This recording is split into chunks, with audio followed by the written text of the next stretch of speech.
Next question is from Ryan Dunleavy of the New York Post.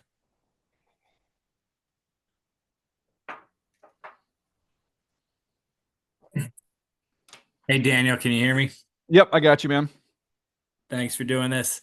Uh, we need some franchise quarterbacks in New York, Giants and Jets. Giants and Jets.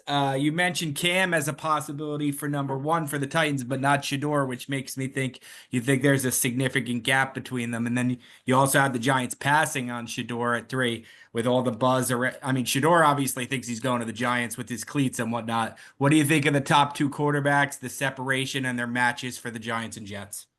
Yeah, when I first watched the quarterbacks, I stacked them right next to each other, and they're totally different in terms of their strengths and weaknesses. The more that I've done, the more I've kind of created some separation, and that'll be reflected when the top 50 comes out next week. The updated top 50. I like Shedeur. I think Shedeur is, when you look at the things he does really well, the accuracy, anticipation, toughness, like he just keeps getting up after taking a beating.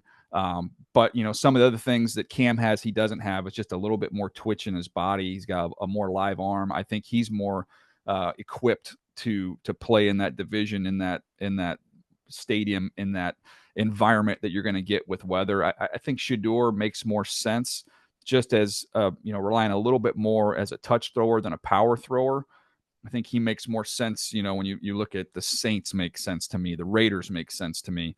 So more so about fit than anything else when it comes to those guys. With the Giants not taking one in a mock draft, I always like to just run through different scenarios and what you're hearing. Okay, if this happens, then where do we go from here? The mock drafts, as you get through free agency, it'll crystallize a little bit more. But there has been a lot of chatter and talking to guys around the league. The Stafford stuff. I mean, I don't know if there's legs to it, but I know that it has got a lot of people in personnel departments and general managers intrigued in seeing what's going to transpire there with him and the Rams. And the fact that that they didn't just come out and say he's not going anywhere has led people to believe that that's a possibility. And when I looked at the Giants and you look at head coach and general manager, there's some pressure there. You need to get this thing going, especially after the team in your division just won the Super Bowl. So I looked at that and I am sitting here thinking, man, you talk about turning around, some excitement here in that market. And you trot out there week 1 and you've got, Matthew Stafford throwing the ball to Malik Neighbors. You've got him, looking at Travis Hunter getting some snaps on the offensive side of the ball.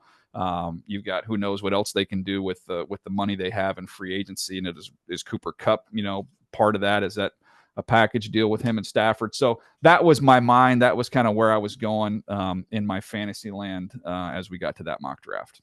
Sure. Next question is from Bleacher Report's Authentic. Hey, thanks for taking the time, DJ. So I wanted to piggyback off of what Ryan Dunleavy was talking about, where you have the New York Giants possibly passing up on Shedeur Sanders. And if that is a possibility, how do you see them addressing a quarterback in free agency, considering that they have a coach and a general manager on the hot seat and no quarterbacks on the roster? Yeah, that's why I was just, that was the whole Stafford theory, of that's the one that was floating around, and that's why I went that way with the mock draft. In terms of other options, I mean, I don't think Sam Darnold's probably going to be in a hurry to run back to New York, but that's the best option in terms of the talent that is out there. And a team that needs to, you mentioned it's kind of tricky because you want to get your quarterback of the future, but there's some pressure, at least from the outside, not knowing anything on the inside, to have a good year next year. So, relying on a young guy there can be a little bit tricky, but the veteran options, somehow trading for Matt Stafford would be way up there for me in the short term, at least. With Sam Darnold I just don't see that as a possibility there. You're looking at, potentially Derek Carr, Kirk Cousins.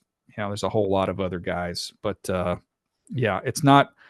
It's a lot of people have said this, and not just my opinion, but talking to a lot of people around the league, man, it's not coming off of a year last year. We had all those quarterbacks. Sometimes it's not just if you're bad, it's when you're bad, and there's just not as many of those options this year.